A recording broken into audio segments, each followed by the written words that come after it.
Здравствуйте, мои дорогие друзья, представители знака зодиака Водолей. Таро прогноз, цыганский старинный пасьянс. Что произойдет до конца июля? Неожиданные события ближайшего будущего. И сначала именно события нам раскроют цыганский старинный пасьянс, а вот в плане неожиданностей мы посмотрим на картах Таро, что же случится или произойдет. Но я должна сказать, что энергии этого периода второй половины июля будут сопровождаться энергиями новолуния, которое у нас в знаке зодиака Лев. И это наша самодостаточность, это наше самовыражение, это наши планы, цели, мои дорогие. И тут такие энергии, когда мы именно себя как-то воспринимать можем совершенно по-другому. Может быть, отчасти это новолуние нас заставляет даже несколько сконцентрироваться на себе. И если мы говорим, Уран у нас все-таки в близнецах, может быть, и кому-то захочется сломать о себе стереотип, шаблон. Ведь Уран – это как раз ломка вот всяческих шаблонов. И с новолунием во Льве это мы с чем-то можем и определяться. С другой стороны, это вопросы имиджа, вашего здоровья, имеется в виду какие-то привычки. Мы можем тут тоже в себе, да, желать свести к нулю, потому что нам что-то мешает. С другой стороны, доброе время, ну, где-то и вторая половина июля, и еще на половину августа. Само по себе неспешное время, поэтому для отдыха шикарно. Могут возвращаться и бывшие, я должна сказать. Бывшие, может быть, совсем не из разряда тех, кого бы мы хотели видеть, а это те, которые персоны, ну, вот по какой-то причине они возвращаются, может касаться и личной жизни, может быть, и какие-то вопросы по работе. Будьте внимательны. Если была прежде проблема, тут себе не замылить глаза, не сказать, что, ну, вот проблема исчезла. Ну, скорее всего, само по себе ничего не исчезает. Будем реалистами, правда? Но могут быть еще и люди, знаете, которые вот эти энергии воспринимают по-разному. Поэтому мы можем сталкиваться с такими людьми, которые мы называем токсичные люди. Но это тоже своего рода экзамен жизни мы с вами проходим, чтобы научиться вот переступать через это, через какое-то эмоциональное, может быть, напряжение. Ладно, идем вперед, смотрим. Что же там произойдет до конца июля? С чем это может быть связано? Вы можете переживать, вот я уже не складываю, но череп сошелся, да, это не есть что-то в реальной жизни, это просто наше переживание. Может быть, это у кого-то из вас получится, не получится решить какой-то вопрос. Или вы можете переживать по конкретной персоне, или сказанной кем-то фразе «маска, мои дорогие», будьте внимательны. По маске это тот человек, который думает одно, а транслирует что-то другое. И поэтому, если кто-то начинает вам петь дифирамбы, задайте себе вопрос, а зачем это человеку нужно? Ну и точно так же, если кто-то свой негатив выказывает, мы ведь сказали с вами, что эмоциональный фон может быть такой пестрый, разный. Сколько людей, столько мнений, столько и разного восприятия. Вот мы себе не должны, самое главное, навредить. Поэтому задавать вопрос, вот зачем этому человеку понадобилось? У вас выпадает еще сердце, и это любовь, вопросы личной жизни. И одновременно, смотрите, любовь и якорь, уверенность, какая-то связь, надежная, стабильная. Хотя у кого-то, я допускаю, прежняя история, правда ведь у кого-то бывший по части личной жизни или бывшая. Может быть, человек сделал уже какую-то аналитику, провел и думает, эх, зря, погорячился или погорячилась, дай-ка попробую реваншем вернуться в жизнь. Вот может совпадать. Почему так говорю? Потому что, смотрите, опять же, у нас сошло сердце и нож. Вот когда сердце и нож – это разбитое сердце, а рядом маска. И я могу предположить, что тот человек, который уже, вы его знаете, он уже был в вашей жизни, но он пытается продумать, на какой стриженной козе, извините за юмор, к вам подъехать, как это с вами установить какие-то контакты, но задумал человек что-то свое. И правда, тут могут быть люди просто-напросто неискренне, потому что у них какой-то есть свой интерес, а у вас стабильность, мои дорогие. Поэтому не позволяйте никому вашу стабильность пошатнуть. У вас на пороге добрые перемены. Приветствуйте все то, что вас питает, то, что вас вдохновляет. А вот вы правда, тут есть какой-то момент. Может быть, уже водолеи пошли куда-то далеко даже. Пусть была прежняя история со знаком минус, а теперь вы уже внутренне даже подвели итог, демаркационную линию в отношениях с конкретным человеком. Может быть, у кого-то в личной жизни, у кого-то это может проиграться по вашим достижениям, по вашим партнерским отношениям, может быть, по бизнесу. Но есть какая-то история личного счастья все-таки, да, когда пытается кто-то, вот может, по крайней мере, нарушить ваш гомеостаз. У вас все хорошо. Вы можете переживать именно потому, что вы не знаете, что ожидать от какого-то конкретного персонажа. Я вам скажу, он вам ничем не навредит. Тут самое главное не включиться в то, что он транслирует. Или, ну, как-то красиво, может быть, обойти острые углы, потому что у вас уверенность, якорь, мы говорим, да, какая-то стабильность, добрые перемены, семейное счастье.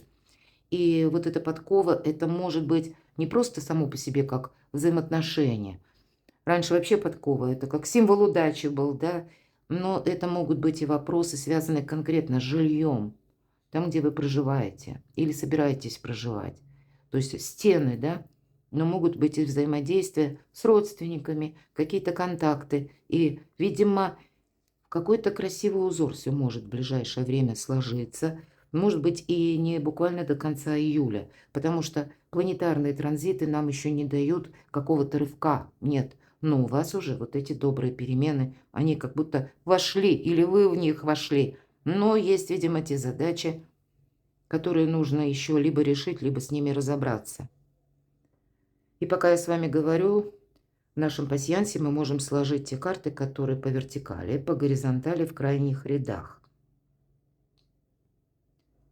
Что у вас еще совпало? Вот смотрите, прочная связь с кем-то.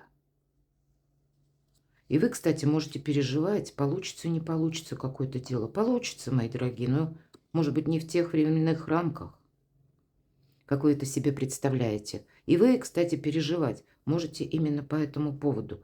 А в принципе, не почему тут переживать. Тут все идет своим чередом. Но, может быть, опять же, не в той или не в том скоростном режиме. Вы знаете, вам с кем-то надо не поссориться. Вот смотрите.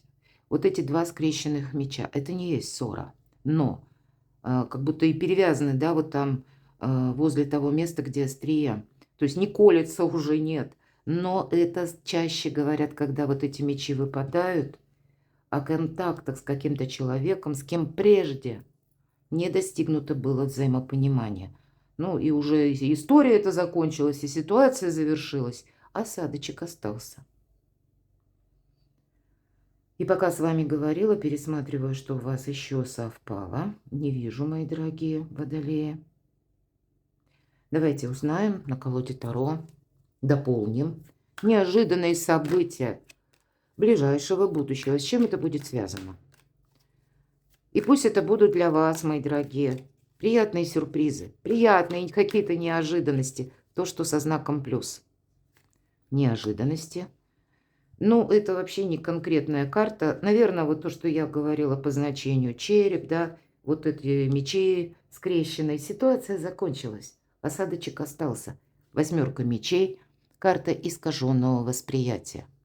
Это мы внутренне подзастряли, мы думаем, что ах, опять возобновится какая-то история. А карта нам говорит, хватит анализировать что-то, хватит смотреть вглубь себя или оборачиваться назад. Тебе отсюда полный вперед, тебя по сути ничего не сдерживает. Вы сами себя можете останавливать. Может быть, это в виде реакции конкретного человека, или, может быть, и ваше сожаление, что, ну, где-то вы что-то сделали неправильно, допустили ошибку. Ну, подумаешь, мы сами 100 раз ошиблись, мы люди, и можем еще сами ошибиться 150 раз. Почему нет? Тут самое главное себя прощать, принимать даже какой-то проигрыш или когда была минусовая ситуация, она нас тоже чему-то научила. Но тут самое главное, не оборачиваясь назад. Вот в неожиданностях какие-то воспоминания, какой-то человек или какая-то история себе может напомнить. Королева кубков. Вообще это карта любящего человека, это карта альтруиста, это того, кто наделен большой эмпатией. Это тот, который где-то готов даже, да, во имя интересов другого человека, которого он любит, себе, ну, как на какие-то, не то чтобы подвиги, но на какой-то момент даже забыть о самом себе. Вот есть такое по этой карте. Просто любит и все. Может быть, и какая-то прежняя история любви. Вот правда, у кого-то, я надеюсь, это не ко всем относится, но о себе напомнить человек может. Но это раньше была история любви, может быть. Теперь это уже история другая. А вот прежняя, она, скорее всего, была с каким-то минусом. Или вы расстались, потому что человек себя некрасиво повел. Или, ну, есть какое-то сожаление. Вот смотрите, двойка пентаклей. С одной стороны, нам говорят, не пытайся, как в реку войти дважды. Или не пытайся, ну, как-то более облагораживать этого человека, если прежде ты себе как зарок дал или дала, что ну нет, тут ничего хорошего ждать не приходится. Поэтому оставайтесь реалистами. Реализм, может быть, и есть какие-то вопросы, все же мы все разные, опять же. Может быть, и была какая-то минусовая ситуация и по части личной жизни.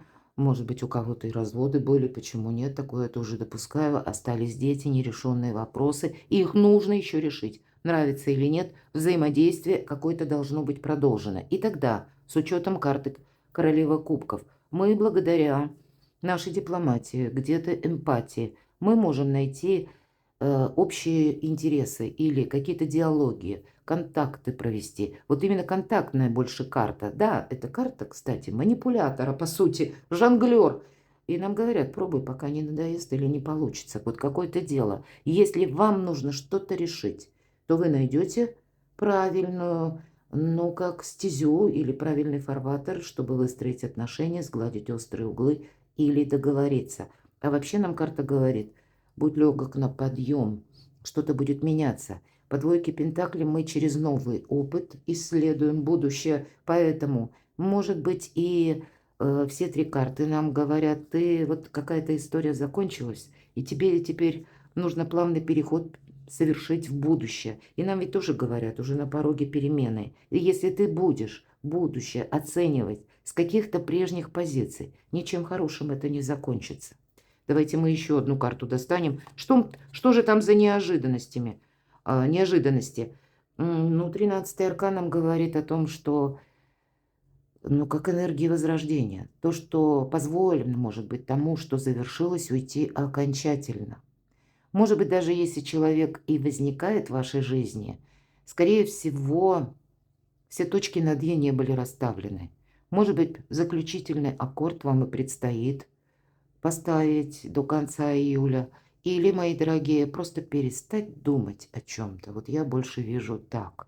Потому что это уже все, это финиш, мы должны идти вперед. И я об этом много говорила и по восьмерке мечей. Это искаженное восприятие.